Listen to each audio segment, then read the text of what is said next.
wisdom of bliss, lucid dreaming, and the embedding in DNA.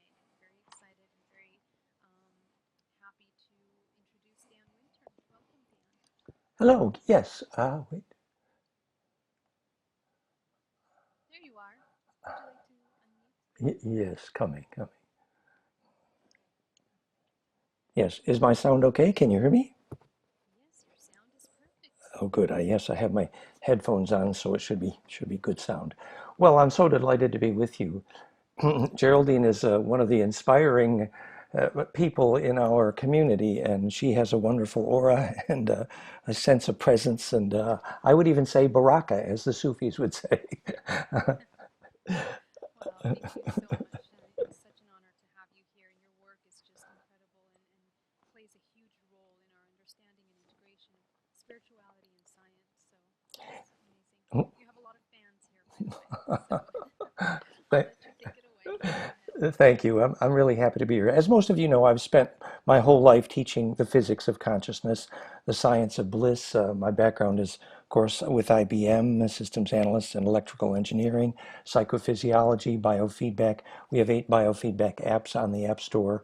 One of them deals with the science of bliss, flameandmind.com, and that is related to our subject this evening, the relationship of the hygiene and science of bliss to the science of what is wisdom. And the theme of tonight's conversation specifically is wisdom rides the long wave. Remember that famous book by Jose Argoias, The Surfers of the Zavuya, Ride the Long Wave, Uncle Joe.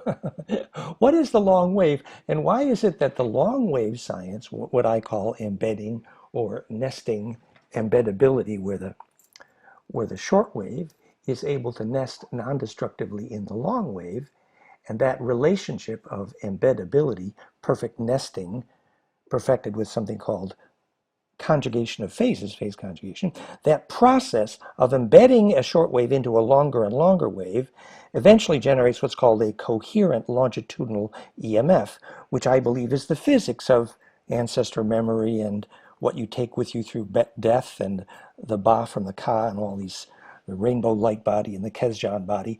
So this ability to nest in a longer coherent wave we're going to talk about as a science of bliss and the real physics of wisdom. You know, it's well known, of course, the Aboriginals would talk about ancestor memory being the most important part of wisdom. And ancestor memory was literally a long wave. It was a long wave in the grid, as it were.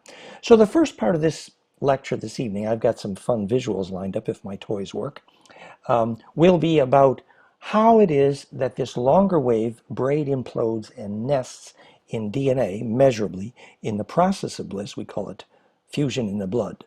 Fractalfield.com/fusion in the blood. That implosive fusion in the blood attracts to you a longer and longer wave of coherence in the aura, which is the ringing in the ears of ancestor memory, as the Aboriginals called the song lines and the dreaming tracks, and does have to do with the physics of lucid dreaming, specifically when that longer longitudinal wave is plasma projectable from your aura, literally the physics of what's meant by the Shem in Shem on. I will raise a Shem unto the Lord, the shaman. Access to the black hole is the deep meaning of Shem. And the black hole is accessed during that implosion when the long wave is accessed. And that will then lead us to the second part of this lecture and a different set of visuals, which is sort of subtitled the Secrets of Ghosts and Psychokinesis. Because I was listening to Alan earlier in the day, and he was talking about the difference between comprehension and apprehension. And I actually rather liked that. And, you know, there was a sort of a symbolic language that he was referring to, which was fun and useful and philosophic. But I would like to translate that into an electrical engineering language that would then enable us to understand the physics of how a symbol becomes actually prehension, in the sense of you grab a hold of the tornado or the penny in the movie Ghosts, and what allows you to prehend or steer, literally, the physics of psychokinesis, and in a related sense, the physics of lucid dreaming, and what enables success at the time of death. So that's the part 2 of this lecture, is applying the long wave of wisdom to the secrets of ghosts and psychokinesis. Okay, so now the next thing is we have pictures to go with the first part of this braiding. Oh, can you turn on screen sharing for me, Geraldine? Yes, you should be able to right now. Okay, click screen share. Okay, and now I'm going to share longitudinal compressed, a keynote screen. Okay, let's see if this works. Click share. Okay. Yes, I think you should be able to see some screen here. Okay, so I have 3 slideshows, and the first one is called longitudinal compressed, and the first one is about braiding. Okay, so what we want to understand here is what happens during peak experience or bliss or ecstasy when your aura gets very coherent. What's happening in your DNA and why that braid implosion is sucking in the long wave and thus wisdom. So first we start with a little animation. This is the dodecahedron ratcheted down a helix, which is the 3-dimensional literal map of DNA, and there's the double helix. And during the recursive braiding process, the thread is implode braided into string, which is then implode braided into rope, which is then implode braided into very fat rope, and the plot thickens, okay? And so this is the wave within the wave, waving, perfect embedding, enveloping, called superlooping. Okay, so then if we look at this, what this kind of looks like, let me see if I move this over a little bit. You see on the right of your screen here that this process, here's the thread to string to rope to fat rope. The point I want to make in a minute is this coherent recursive braiding in DNA first is measurable in the presence of coherent EKG, which I invented the measurement of heart coherence, realheartcoherence.com. So when your heart is singing, your DNA measurably does this recursive braiding, and the thread embeds in the loop, in the rope and in the fat rope. And that thickening in your DNA, then, there's important physics here, because remember when they said there was junk DNA, some DNA is not involved in encoding, but it is involved in the coherent spacing, which enables this nesting. And remember, the alignment of the active sites in the DNA where the RNA can access the DNA is controlled by the braiding process. So if emotion is controlling the braiding of DNA, it's then also controlling the switching on and off of the active sites. Do you see how important that braiding process is? So this is one of the slides from when, at my suggestion, Glenn Ryan measured the before and after right here. Here's before and here's after. This is the amount of the enzyme in the DNA that's present associated with the zipper, which reports on braiding. In other words, how recursively braided is the DNA, the enzyme of the zipper, presence before versus after. The enzyme reporting thickening of DNA measurably increases after. Here on the left is the original plot of power spectrum of EKG, which I taught HeartMath how to do, which then, that onset of this coherent cascade in the EKG caused this measurable increase in braiding in DNA, literally imploding. You know how we call this the magnetic X or the implosive X. And you see how this is associated with the Celtic sacred knot theory, this inside-outness, this recursion. And in a minute, we're going to talk about how this superlooping, this nest of how the little wave gets into the big wave, like you in the mind of God, as it were, which, when it's recursive, is actually fractal or self-similar, the key to the nature of perfect compression, which is perfect fractality, all perfected by phi golden ratio. But we're going to talk in a minute about visibly, this is how you watch.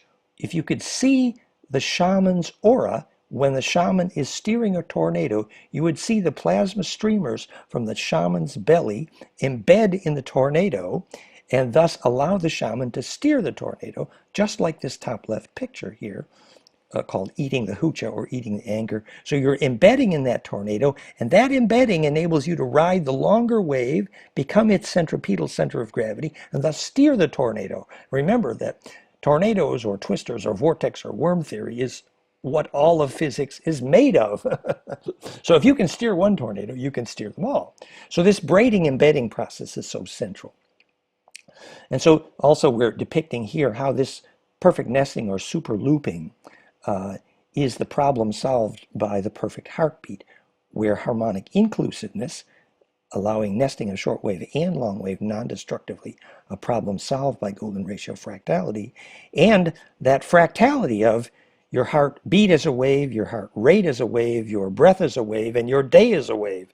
There's a little wave on a bigger wave and on a bigger wave and on a bigger wave. And if the little wave fits on the bigger wave, non-destructive compression, embeddability, then the heart harmonics can be inclusive, which is the premier way for doctors to measure how much immune system you have, that harmonic inclusiveness in your heart rate variability. And that, of course, leads to this idea of braiding as it exists in the Celtic knotting of the aura between couples in Tantra. And then in a more advanced example, we see that this non-destructive self-reentry of the DNA threading process becomes what's called pelastration, where the DNA turns inside out, literally, and you have this picture, which is toroidal DNA. It actually forms a thick donut, a slip knot, and it's on the seventh recursive braid, which corresponds to the 7 arrows of the tetra, called the seventh sign or the seventh seal, when the DNA becomes thickly toroidal and donut shaped. And this is actually a micrograph of toroidal DNA, which is then implosive on a much longer wave scale. So now, where we want to take these ideas, and these ideas are, we've been teaching them for 10 years, and most of you have seen these pictures before, but to make the point about the long wave embedding becoming the success report for bliss process and therefore wisdom, I wanted to show you, of course, our measurement tool. I can't help but be a little bit proud of this, but this is the screen from our flameinmind.com, which is our premier tool for measuring and teaching bliss and solving addiction using brainwaves. And this happens to be my brainwaves. Here's the alpha in green right here, around 8 hertz, and here's the beta, the lower frequency. Let's look at the next slide. It might be easier to read. Here there's 5 harmonics in golden mean ratio in the brainwaves, in this case, my brainwaves. This is me at a moment of bliss. Actually, it's in a morning. I'm sitting at the window and I'm realizing my new toy, Flame in Mind, is working, and I'm having a little rush of bliss here, you know. So I'm looking at myself, looking at myself, looking at myself with the brainwaves. But the point I wanted to make here is, yes, here's the alpha. You see it's about 9.3 hertz. And here's the beta. And the ratio of the frequency of this alpha to this beta here is golden mean ratio, 9 to 15, etc. But then here, you have actually 5 harmonics in golden ratio in this brainwave cascade, which is pretty cool. But the point I want to make here is this in yellow is the low frequency theta, and it's about 3.75 hertz. But you see how big that theta is for me. Now, very few people have this much theta. You know how lots of people advertise about theta healing, but very few people measure it. So if you want to measure it, flameinmind.com. But if you ask a brainwave specialist what lots of theta means, the classic answer is, well, it means access to the deep collective unconscious. Well, I think that's pretty perfect because that's exactly what Aboriginals will call the wisdom of ancestor memory. In other words, here is the long wave which showed up in my brainwaves after 30 years of relatively intense Kundalini. And I did get this long wave cooking, and it was, I mean, I was shaking. It's a very slow sort of, and it's phase locked with the liquids into the ventricles of the brain, the whole story. And there's a lot to that. The physics of Kundalini, goldenmean.info/Kundalini.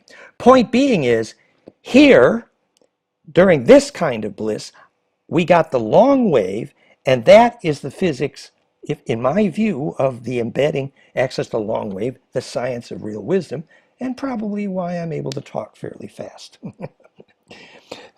Last slide from this set is, I want to make the point here that while we were teaching young people to see without their eyes, actually, we didn't teach them to see without their eyes. No, what we did was measured when they succeeded. And actually, I have to say that the Flame in Mind, yes? I'm so sorry to interrupt you. We're still looking at the dance of the 7 veils slide. Is that the one we're supposed to be on? Oh, how'd that happen? Just checking. It is, right? No, you're supposed to be seeing. Oh, so this slideshow here. Okay, I'm going to close that window. That, if I'll put that out of here then. Let's see here.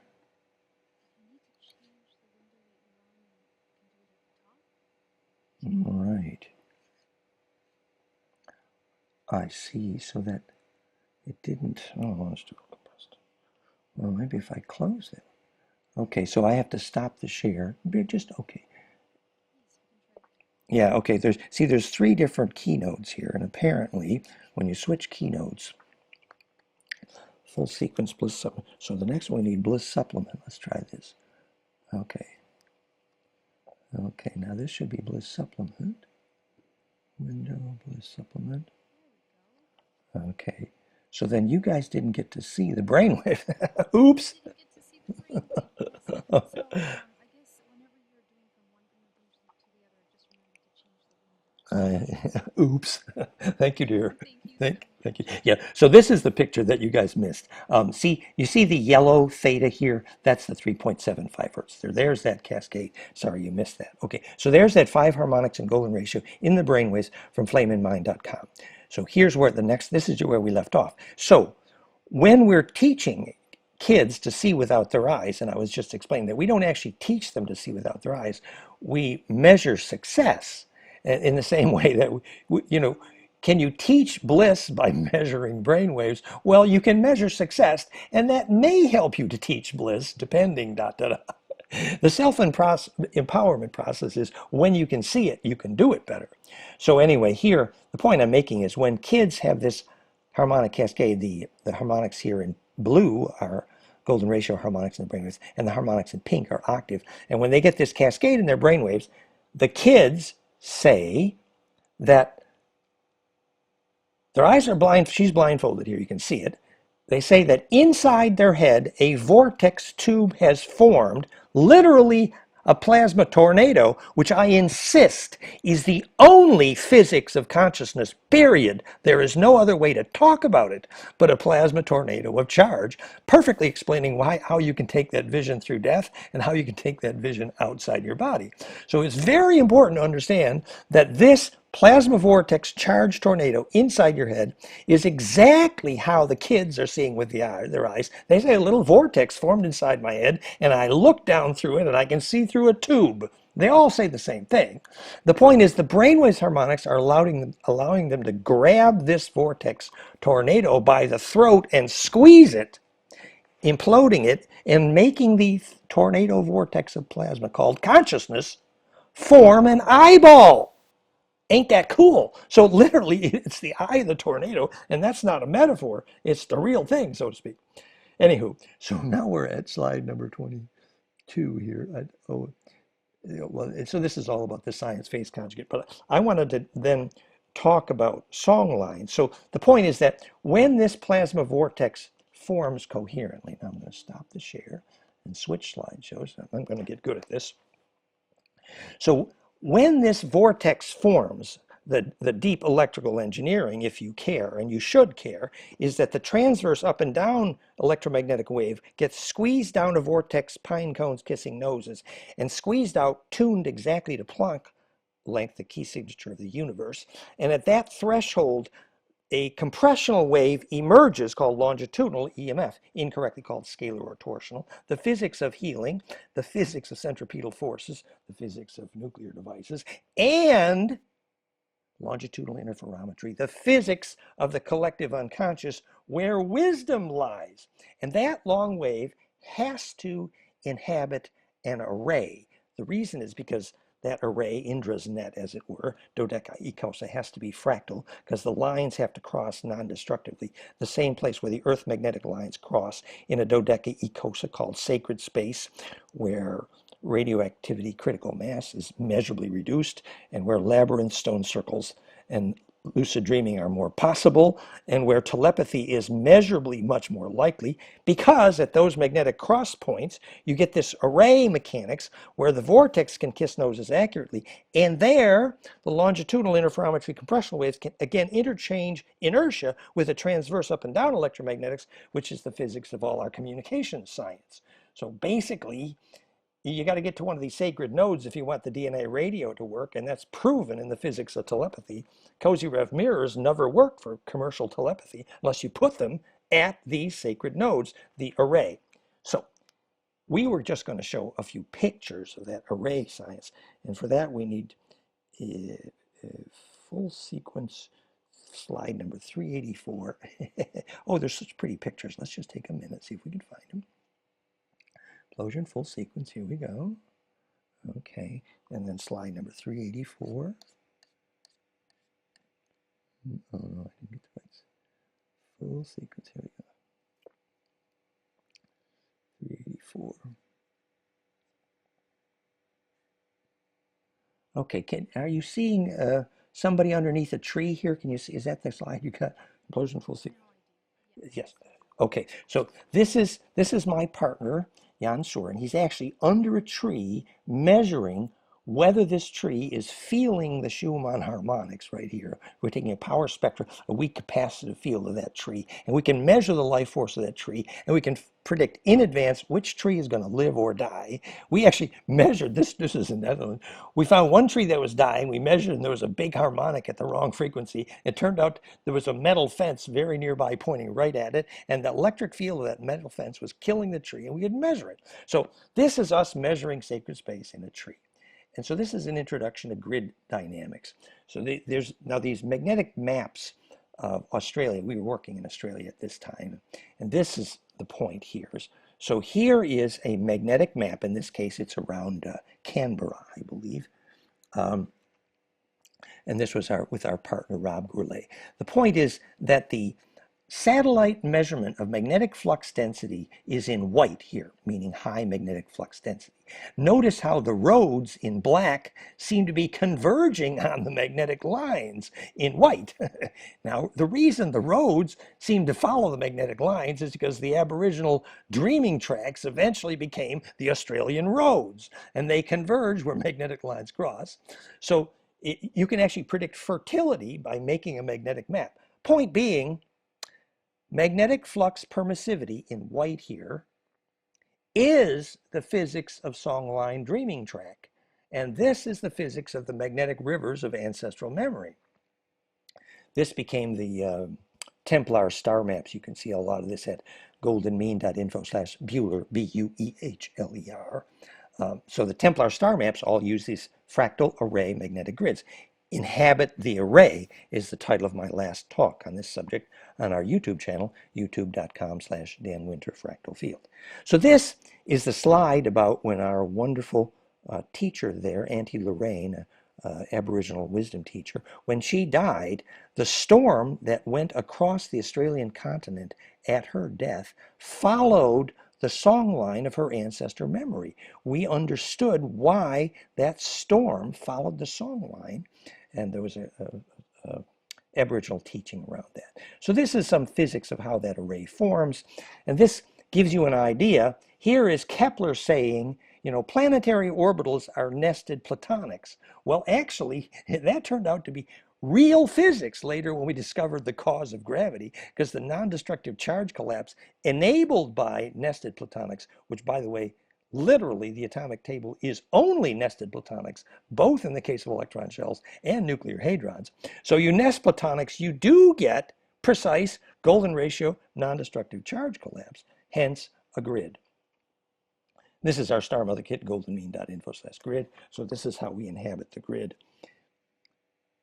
And in fact, if you take this golden ratio principle and apply it to planetary orbitals, it is all over the geometry of planetary orbitals, because the golden ratio is not just the geometry of how gravity is stabilized, it is the geometry of how gravity is caused, that centripetal force.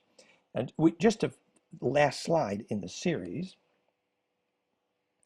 Here is dodecaecosa superposed with the Earth grid. This is from the Anti-Gravity of the World grid. I guess there are a few more slides. Remember that famous Bill Becker and Beth Hagen's book, Anti-Gravity in the World Grid? These are the pictures, the original pictures of the dodecaecosa of the Earth grid in the sacred space. And I knew Bill Becker and Beth quite well. 384 to 397. So this is more pictures of that nesting.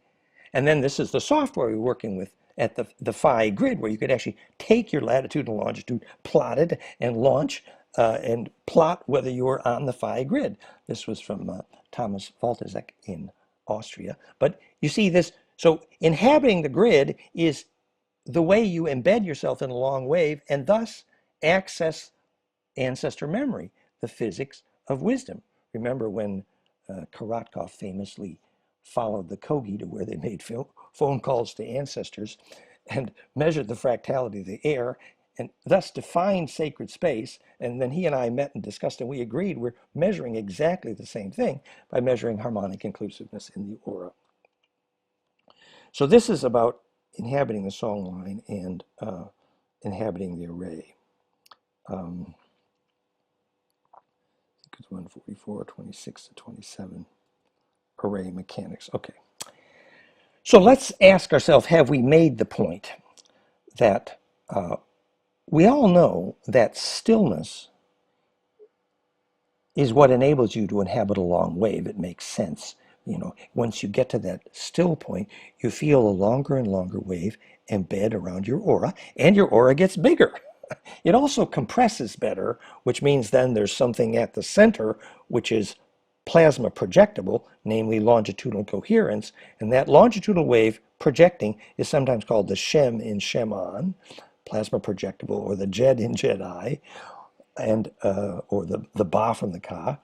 And so that ability to reach that still point non-destructively increases that electrical compression. And that electrical compression is going to feel like lightening up your tailbone in the case of Kundalini.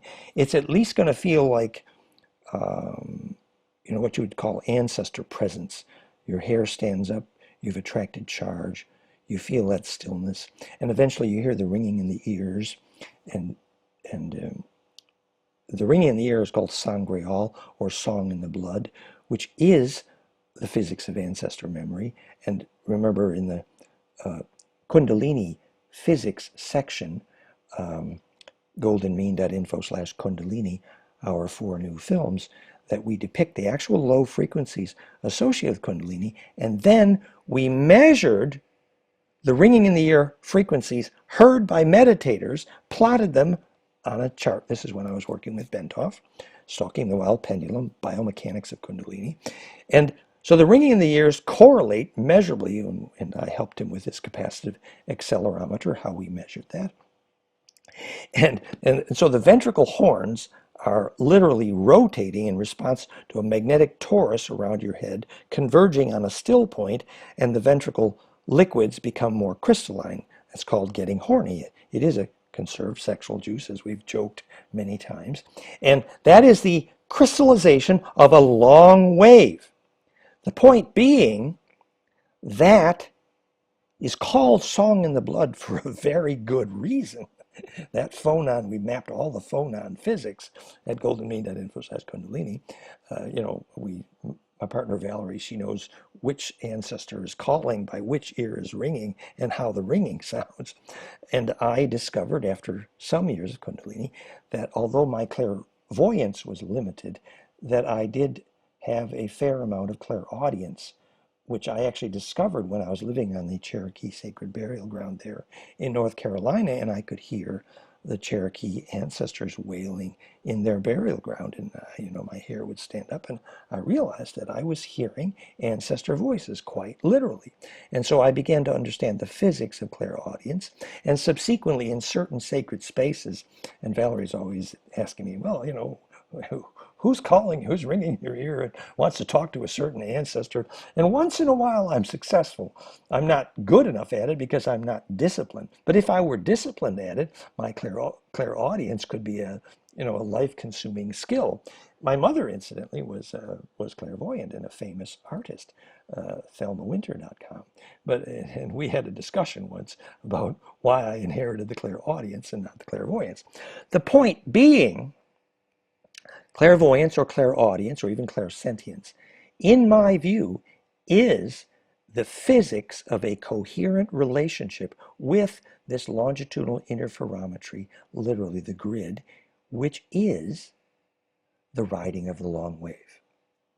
Okay, so that's that's the section that I was going to, in which I was discussing the fact that as this longer and longer wave embeds in your aura, you have access to bigger waves, bigger memories, bigger things, bigger. A classic example. We believe the Draco, with their more silicon-based nervous tissue, have much higher frequency EEG and lots more gamma, and therefore much more telepathy. But they have much less low frequency in their EEG, meaning they don't feel big things, meaning less compassion. I think that this is a very interesting, when you get to the extraterrestrial part of this story, which is not what we're talking about tonight. But if you want to look at the extraterrestrial part of this story, fractalfield.com/fusion in the blood, the turning point is when you get fusion in the blood, implosion, when you have access to bliss, because your aura gets this coherent leverage, which the bad guys don't got. You know, the turning point for the human condition, thus, is when we can teach our kids how to have a bliss process, because then we get the kind of aura where we can throw our weight around. So again and again, this ability to access the long wave in the aura is what gives you leverage on your environment. And that's exactly where we want to go next in this conversation, subtitled Secrets of Ghosts and Psychokinesis. That should be a bestseller, don't you think? Okay, so earlier, Alan was, I liked it. He was talking about, well, you need to do more than comprehend. You need to apprehend. I really like that. However, I'm an electrical engineer, and a philosophical psychological language just ain't good enough for me. You can't do it until you can measure it. So I want to discuss what it is to measure the physics of the difference between comprehension and apprehension. And of course, there's two stories there. Well, one story obviously is, there you are, Patrick Swayze in the movie Ghost, and if you can't move that penny and you're a ghost, you can't convince your lover that you're there. She decided she's not going to believe you. Oh my God. So he's a ghost. He has to go interview the other ghosts and discover how do ghosts learn how to move a penny. Now, we know a whole lot about the physics of ghosts. I mean, Korotkov measured how many minutes it takes for the ghost to leave the body after death. We share some pictures, and where the ghost goes after death and why. By the way, it's plasma compression. And we know exactly how to release stuck ghosts. It's not even a mystery. The Theraphyton is very good at it, for example, because it's a plasma cloud. And the way it's released is it's got to compress, implode, and distribute in that array. That's what it is to release a ghost. That's why someone with bliss can release a ghost, or Theraphyton is very good at releasing ghosts, because you got to get that critical inertial escape velocity that you were supposed to get at the moment of death. A successful black hole is what death is.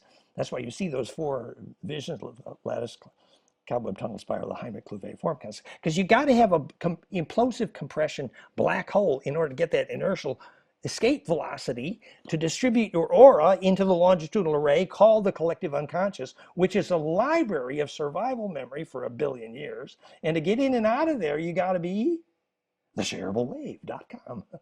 I mean, you got to have pure intention. I mean, you got to do compression well. I mean, all of the above. So the secret of ghosts has to do with comprehend versus apprehend, which is literally to become the tornado. So back to Patrick Swayze. When he got to the other ghosts and they were explaining to him how you're going to move that penny as a ghost, you know what they told him? You got to put your passion in it, man. You got to put your guts in it. You got to put your feeling in it. You got to feel it deep down inside. Now, how do you feel something deep down inside when you're a ghost? Well, you know, the aura was formed by the glands, and you take a lot of that with you if you do it coherently. And by the way, if you believe the last temptation of Christ, or that as you're learning how to lucid dream, each time you go, you take one more organ of perception with you as your aura gets more longitudinally coherent. So, you know, when you're a ghost, yes, you can learn coherent emotion. However, you get a lot more momentum if you're in a body. Once you're no longer in a body, you really have to have focus if you want to move a penny. Point being that then that asks the question, what is coherent emotion? And that's where our slideshow comes in. That basically it's long wave coherence. So now I'm going to just turn on the slides again. Let's see if we have time for this. So this is 127 to 140. One second. I'm really getting ambitious tonight. I'm going to pretend to be younger or something. Closure full sequence, 127. Did I do this right? So what the question in our mind here, oh yeah, okay. We're asking, what is the science of shaman steering tornado? And I do mean science. We know that the hearts of tornadoes form pentagrams. That's normal. And so the still point of a tornado becoming centripetal is measurably and visibly pentagonal, as you see on the right here, and even more dramatically here. This is Katrina's eye, notably pentagonal, meaning implosive, meaning eyeball forming here, thank you very much. And we say the reason our tornadoes are not being steered is because we have failed to identify intelligence in plasma. And so we deserve to have tornadoes that aren't being steered yet. That's called biofeedback. If we didn't cut magnetic lines unwisely, if you didn't have excess metal in human buildings, you know why tornadoes destroy metal trailer parks but avoid destroying sacred stone circles? Because the metal trailer park feels like pain to the tornado's plasma body, because pain is defined as plasma bleeding because fractality is broken. So lack of rose-like fractality in individual collective land practice, lack of large-scale human bliss process, lack of collective lucid dreaming, need for certain, people talk about the last life of John Dee, and I have a connection to that, and how he took out the Spanish Armada. So it was about steering tornadoes, that's the point. And elemental forces will remain uncontrolled until we take responsibility for ride the long wave, Uncle Joe, into plasma. So the tornado principle is literally where pine cones kiss noses, obviously. And this is what we were talking about when we said, if you stood there and watched a shaman, the shaman says, I'm eating the chucha of the tornado, which means I'm eating the anger, which means I'm feeling the pain of. And as the tornado falls in love with the shaman for feeling his pain better than it feels its own pain, the embeddability allows the plasma from the belly of the tornado embed in the tornado, and then the plasma body of the shaman becomes the tornado. So you got to become the penny, Patrick Swayze. You got to become the object. You got to get inside of it. You got to feel it inside as if it were outside. I mean, you got to turn inside out. So all that process is the physics of embedding in a longer and longer wave. And so if you track that process from the movie Twister, stalking the tornado, and by the way, the shaman called it stalking also. But here's the computer plotting the graph of the twister becoming self-aware, and the geometry of the onset of self-awareness, literally eyeballs in a tornado, we will later learn is 7 spins outside, 5 spins inside, perfect donut, Anu, heart of the sun, the Anu, which is this 7 spins, 5 spins, perfect Anu, which when the clairvoyant looked at the heart of the sun, the heart of the human, and the heart of the hydrogen. This was later proven in physics from psi perception of quarks to occult chemistry, Leadbeater and Besant. They saw the same thing, the Anu. 5 spins inside, 7 spins outside. The 7 spins are the 7 spins areas of the tetracubic, and the 5 spins are dodecikosa. And so that nesting, perfect embedding of the tetracubic inside and the dodecikosa outside, which is non-destructive charge collapse, is literally the plasma geometry of Anu, sun god, heart of the sun, and literally the layering. Here's the 7 layers of the human heart muscle, 7 axes of spin of the tetra. You couldn't get a better squeeze. And so that 7 spins inside out, 5 spins outside becomes the sigil of truth, the physics of Ophanim Enochian, and I guess we could animate that if we got ambitious. So many movies, so little time. So there's the 7 spins, and there's the 5 spins. Okay, so that's turning inside out perfected, and that's tornado steering, and that's the ghost with the penny. So the psychokinesis of living objects. So okay, now I'm going to just stop the share here. I hope I have a little time. I want to just show a bit of science here. So after, yes, um, after that Therify.net, our plasma system in use in 25 countries, has become a bit famous, if I may say, for triggering lucid dreaming. So much so that a lucid dreaming school is now using the Therify as a lucid dreaming device. And you can read Myra, who's wonderful from Paris and Athens, her lucid dreaming story in the blog at Therify.net. So let's investigate the relationship between the lucid dreaming and the psychokinesis and what you take with you when you die and the physics of the secret of ghosts, which is the subtitle for this part of the lecture, The Secret of Ghosts. So the pictures that I wanted to show of that are in Bliss supplement compressed here, slide numbers 26 to 32. Okay, window, Bliss supplement, 26. I just wanted to make the point that if we knew what electric field causes lucid dreaming, we also know what the long wave memory is and therefore how to die successfully.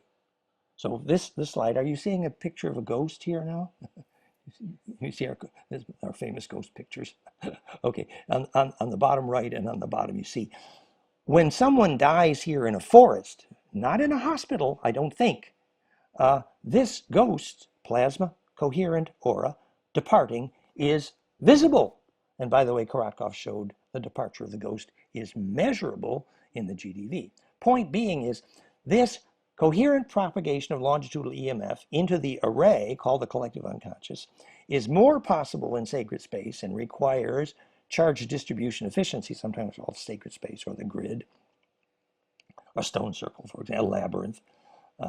So, you know, the altar at Machu Picchu might be a great place to die, but most hospitals, no.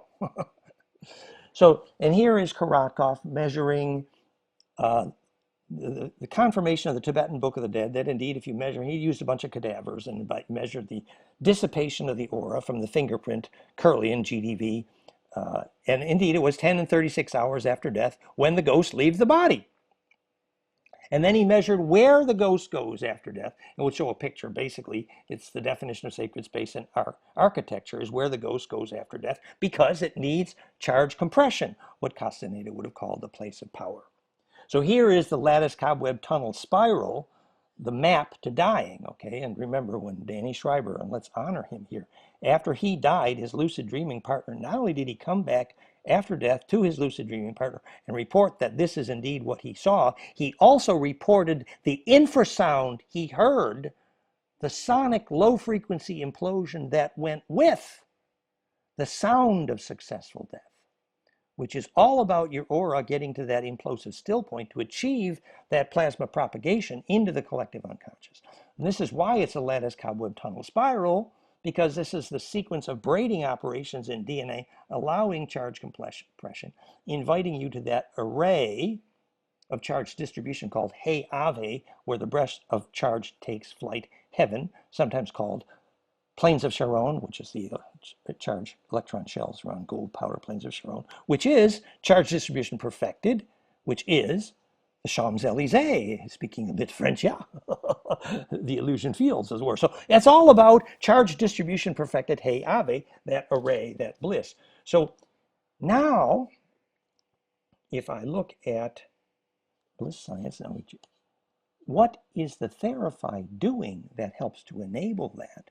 Both the release of ghosts, and remember, about 30% of people in that bliss plasma report some sharpening of vision or bliss experience. This will be the last maybe slide. We try too many pictures. Bliss supplement, picture number 26 to 32. No.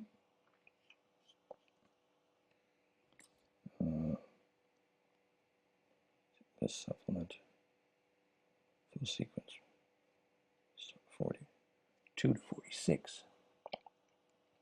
I just wanted to show you a picture of the Therify only in the sense that if we actually understood what was happening in the plasma enabling the bliss propagation. Okay, 42, here we go. Are you seeing the therified plasma here? I hope. It says verify. Yes, yeah, okay. So what we're doing here is I take this series of frequencies here. These are the frequencies Priory used, Antoine Priory, having healed thousands of cancers, documented by the French government in France. He used 3, 10 hertz, 32, and 80. And when I discovered the principle behind how that worked, which he did not, called phase conjugation, I then perfected the frequency cascade here, exact golden ratio exponents of Planck, which is this cascade called caduceus, and then I modulate that infrasound onto the plasma at a 500,000 volts in the megahertz range through a bifilar Tesla coil. Then I trigger the noble gas, which is also phase conjugate, with 180 degrees out of phase from the two opposing directions at a 500,000 volts in a megahertz range. And so not only is the RF component phase conjugate to the infrasound, but the optical emissions due to the charge collapse in the triggered plasma is also optically phase conjugate, which means simply a very big pine cone of frequencies kissing noses implosively. And you know, we're a success with rejuvenation. You can read lots of stories at therify.net, and it's a very powerful tool. Basically, it's simply charging the aura to implode and become more negentropic. So obviously, it's able to help people with lots and lots of issues. For example, localized pain. We don't make any medical claims, but localized pain, apparently there's thousands of reports we deal with in 1 or 2 sessions routinely. Even long-term and chronic pain, we often help probably more than half, but that takes, you know, a week or 2 of more sessions. But still, if you understand what pain is, which is failure to compress well, if you restore centripetal compression in the plasma, that is the opposite of pain. And by the way, the frequency series coming from the Tesla coil in right here, this black is a bifilar Tesla coil spitting out a 500,000 volts.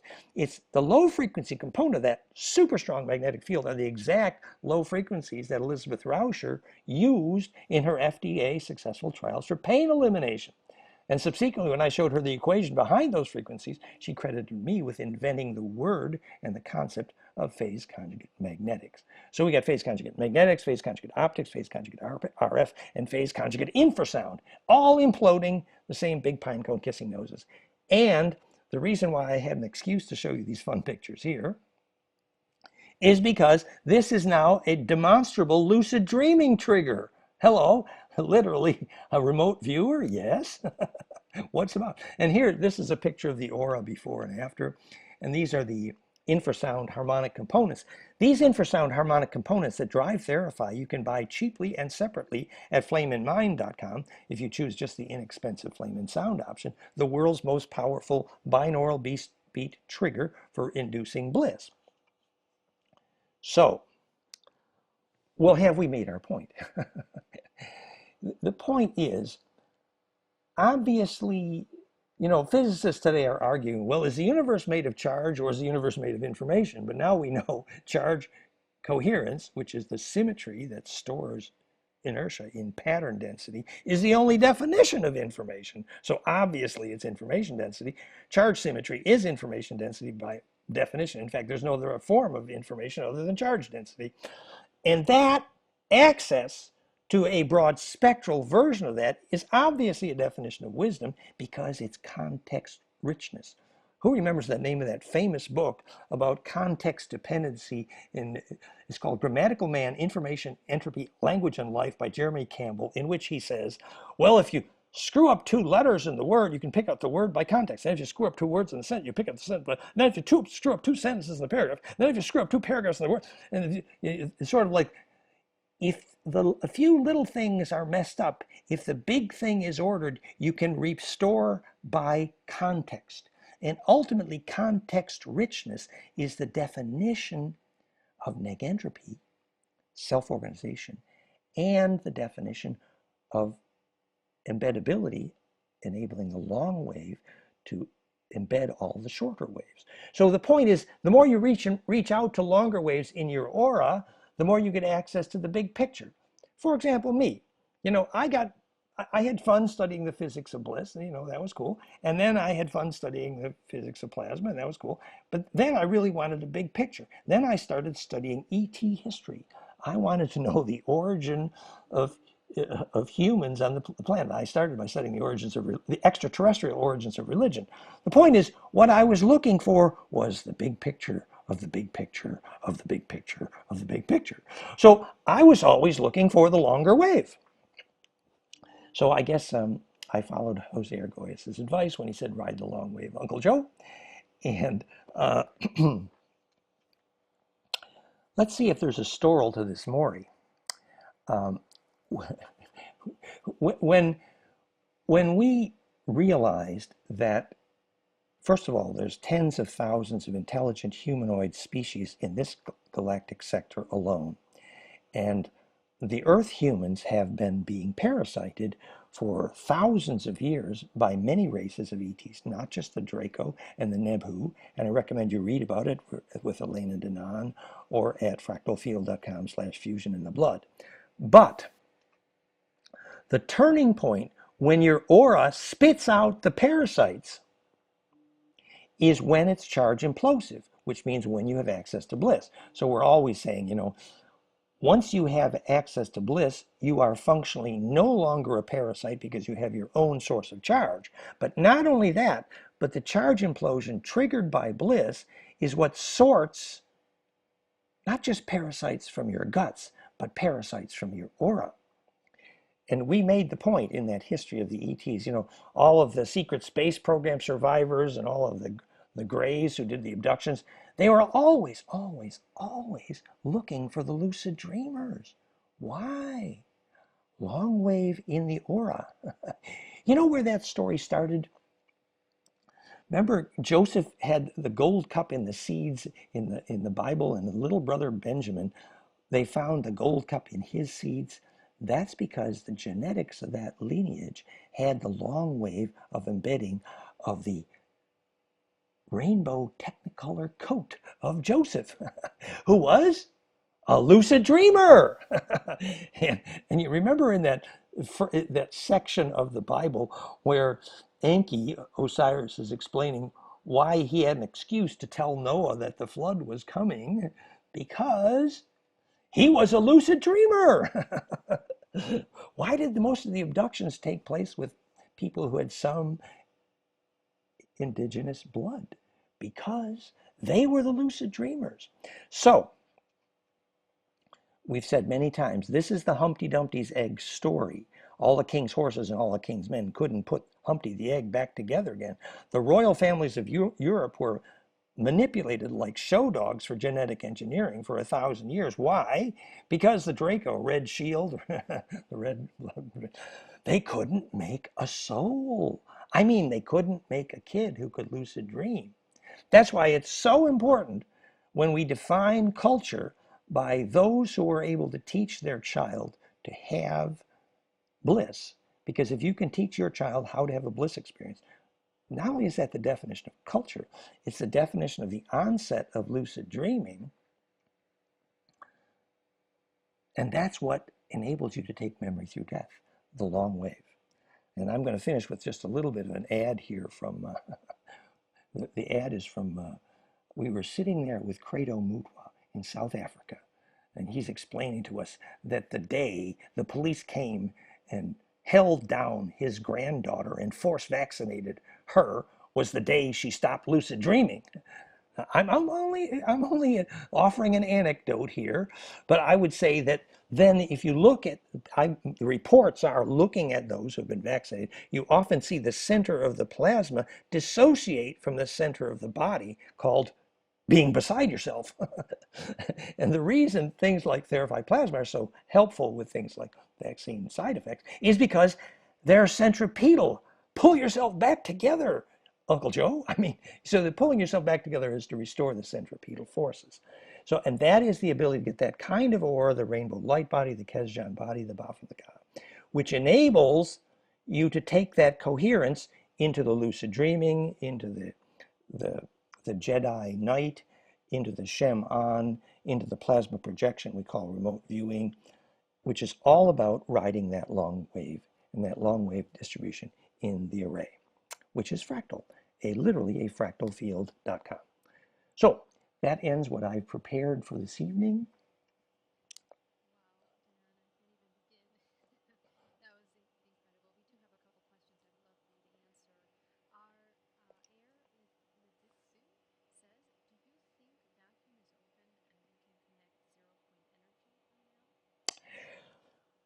You know, I did a lecture at the Breakthrough Energy Technology Movement, Breakthrough Energy Movement Amsterdam last year. It's fractalfield.com/vacuum energy, in which I describe the common theme to all vacuum energy technologies is fractal charge implosion, as in rotating 12 magnets, for example, or rotating a conjugate or a fullerene, for example.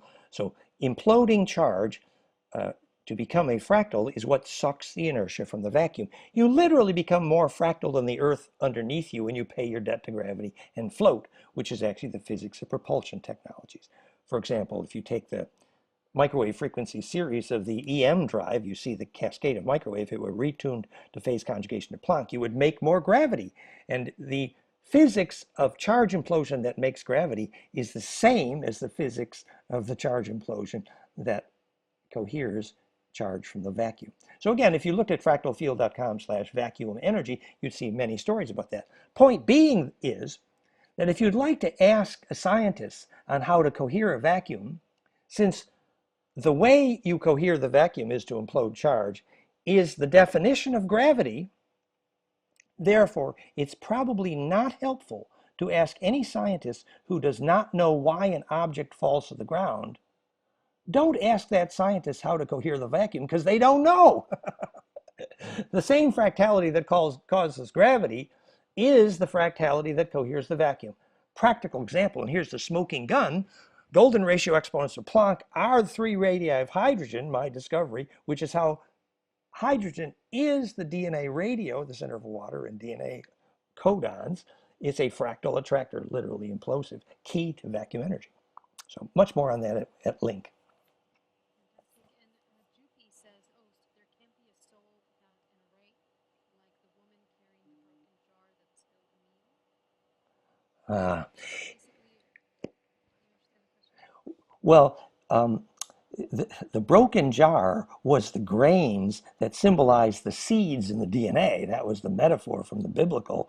And the perfect seed cannot unpack unless it's invited to an array because the life force in the seed is charge implosion. That's why, you know, Therify.net plasmid, we're having reports of 200 to 300% growth increase just by zapping the seeds. The real reason pyramids were built, we think, because the seed cannot attract its first nutrient unless it's imploding charge. The definition of life force inside a seed, and that really sucks. So, but to be in that array means the seed is going to grow better if the magnetic lines cross there, which is literally a river of magnetic fertility. And we know that the Visigoths here in South France, they literally controlled the plumbing of the magnetic lines to steer the fertility around the valley just by controlling where the magnetic lines cross. So its fertility is the array. Wow. And Mark Hudson says, why access is easier at the node point of Earth energy lines? Yeah, because it is compression that that does the transfer of inertia between the transverse magnetic component, which doesn't go very far, and the longitudinal component, which goes everywhere. It'll go through about anything. For example, the first nuclear device was called implosion because they had to get longitudinal waves focused at the center, literally critical mass. And Bruce Cathy proved at Earth grid magnetic lines cross points dramatic change in nuclear critical mass. Hello, explain that, nuclear scientists. And by the way, if you implode capacitance, the Ark of the Covenant, you reduce radioactivity. And by the way, focused human attention has been measured not just to compress charge, but to reduce radioactivity. It was measured. Uri Geller did it. It's centripetal. So obviously, the Earth grid magnetic cross points are critical because you get access to compression. And the symmetry of that compression is the DNA radio. Sorry, I dropped my gadget here. Excellent, no problem. And thank you so much. So many people want to know where can we connect with you, where can we find the math and see the math, Yes. where can we connect with you and read you? The major website is fractalfield.com. Fractalfield.com/vacuum energy has the published equation in our published physics papers about the physics of gravity and Einstein's mistake and Tesla's mistakes. And it has the physics of vacuum energy. So the physics is pretty well assembled there. The YouTube channel, youtube.com/Dan Winter Fractal Field. The blog, uh, uh, facebook.com/fractalfield. So all the index there is at fractalfield.com, including my new book. And the 4 books are there as well. And one quick little question in regards to further information about how we can teach kids to have bliss experiences and working with their ancestors. Where can we find that? Do you have any work on that that we can look at? The site about where we taught kids how to see without their eyes, which is a transform of bliss experience, intense relaxation, flameandmind.com/outer vision. And you'll see the work we did, actually the films we made with the kids. And then the instructions for kids on the hygiene for how to have vision, which is my second book, is goldenmean.info/conscious kids. It's a hygiene for bliss for kids. Excellent. Dan, thank you so much. It's always such a pleasure to connect. Thank you for blowing our minds and helping us understand all of this. We hope to see you perhaps at the panel tonight. I don't know if it's going to be too late for you. Well, we'll see what I can do. I'll see if I can drink something. Thank you. And Thank you. thanks to Alan there. I had fun with your metaphor, Alan. It was a great day.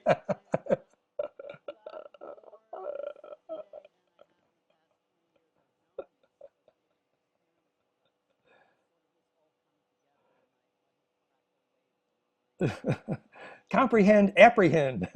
Blessings, sir. Exactly. Yeah. Yeah. Which is become the wave.